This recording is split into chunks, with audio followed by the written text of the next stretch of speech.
Hello everyone, welcome back to my channel. আজকে আমি আপনাদের সাথে একদম সহজ এবং খুব অল্প সময়ে তৈরি করা যায় এমন একটি স্যান্ডউইচের রেসিপি শেয়ার করতে যাচ্ছি। আর সেটি হচ্ছে ভেজিটেবল এগ স্যান্ডউইচ বা এগ ম্যাও স্যান্ডউইচ। যে নামেই ডাকা হোক না কেন, এটা খেতে খুবই টেস্টি এবং খুব অল্প সময়ে তৈরি করা যায়। বাচ্চাদের টিফিন বা সকালের ঝটপট নাস্তার ক্ষেত্রে এই স্যান্ডউইচটা আপনারা খুব সহজেই তৈরি করতে পারবেন। তো চলুন দেখে নিই এর পুরো প্রস্তুত প্রণালী। আমি এখানে দুটো হার্ড বয়েল ডিম নিয়ে নিয়েছি। একটি কাঁটা চামচের মাধ্যমে ডিমগুলোকে খুব ভালোভাবে ম্যাশ করে নেব। আপনারা চাইলে এই কাজটি ছুরি দিয়েও করতে পারেন। এখন এতে অ্যাড করে নিব 1/4 কাপ কুচি করে রাখা শসা, 1/4 কাপ গাজর এরকম ছোট ছোট স্লাইস করে কেটে নিয়েছি। এরপর এখানে অ্যাড করছি সমপরিমাণ 1/4 কাপ গ্রিন ক্যাপসিকাম। আপনারা চাইলে এই ক্যাপসিকামটা স্কিপ করতে পারেন। এখন দিয়ে দিচ্ছি খুব সামান্য পরিমাণ লবণ, দিয়ে দিচ্ছি 1/4 টিস্পুনের মতো গোলমরিচ গুঁড়া, চিনি দিয়ে দিচ্ছি 1 টেবিল চামচ। এখানে আমি মেয়োনেজ অ্যাড করছি 2 টেবিল চামচ। এই মেয়োনেজটা আমার ঘরে তৈরি করা। আর ঘরে কিভাবে খুব সহজে মেয়োনেজ তৈরি করতে পারবেন সেটার লিংক আমি ডেসক্রিপশন বক্সে দিয়ে দিয়েছি, আপনারা চাইলে দেখে নিতে পারেন। এখন এতে অ্যাড করছি খুব সামান্য পরিমাণ লেবুর রস।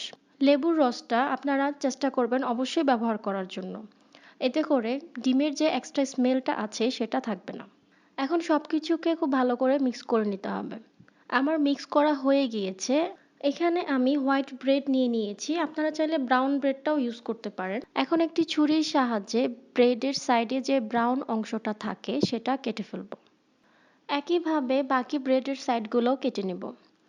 এখন পাশের যে ব্রাউন অংশটা আছে সেটা কিন্তু ফেলে দেওয়া যাবে না। এটাকে হালকা একটু গরম করে ব্লেন্ডারে খুব সহজে ব্রেড ক্রাম্ব তৈরি করা যাবে। এখন স্যান্ডউইচটা রেডি করে ফেলব। ব্রেডগুলা নিয়ে সালাতের যে মিক্সারটা আছে সেটা ব্রেডের উপরে এভাবে ছড়িয়ে দিব। আমি একটু বেশি করেই দিচ্ছি, কারণ এই মিক্সারটা একটু বেশি করে দিলে স্যান্ডউইচটা খেতে অনেক টেস্টি হয়।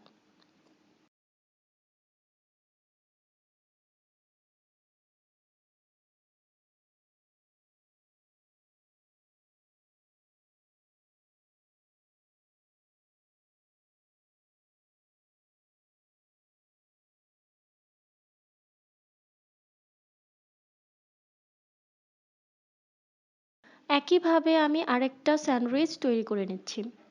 এই স্যান্ডউইচটা এইভাবে তৈরি করে প্লাস্টিক র্যাপার দিয়ে একদিনের মতো নর্মাল ফ্রিজে রেখে সংরক্ষণ করতে পারবেন। তো তৈরি হয়ে গেল খুবই মজাদার এগ মেয়োনেজ স্যান্ডউইচ। এটা তৈরি করতে একদম কম সময় লাগে, মাত্র 10 মিনিটে এটা আপনারা রেডি করতে পারবেন। আশা করি আমার আজকের ভিডিওটা আপনাদের ভালো লেগেছে।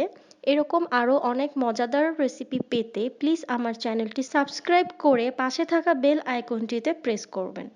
তো সবাই ভালো থাকবেন। আল্লাহ হাফেজ।